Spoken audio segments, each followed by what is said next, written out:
नितीश कुमार हे मानसिक शारीरिक दृष्ट्या विकलांग आहे। नितीश यांचा पक्ष गिळण्याचा भाजपचा डाव असल्याचं खासदार संजय राऊतांनी बोचरी टीका केल्याचं पाहायला मिळतंय।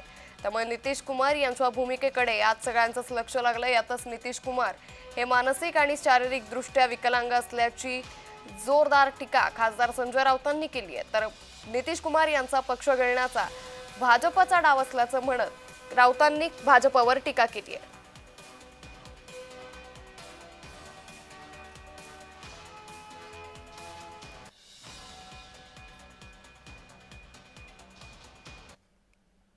नितीश कुमार मानसिक शारीरिक दृष्ट्या विकलांग आहे। नितीश यांचा पक्ष गिळण्याचा भाजपचा डाव आहे। खासदार संजय राऊतांनी ही बोचरी टीका केली आहे।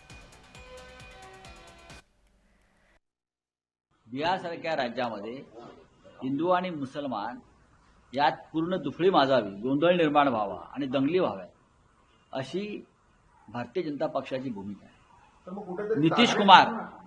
नितीश कुमार हे पूर्णपणे मानसिकदृष्ट्या शारीरिकदृष्ट्या विकलांग झाला आपण पाहत आहे। नितीश कुमार यांचा पक्ष या निमित्ताने गिळायचा, नष्ट करायचा, आपला सामावून घ्यायचा, हे भारतीय जनता पक्षाचं पुढचं पाऊल आहे।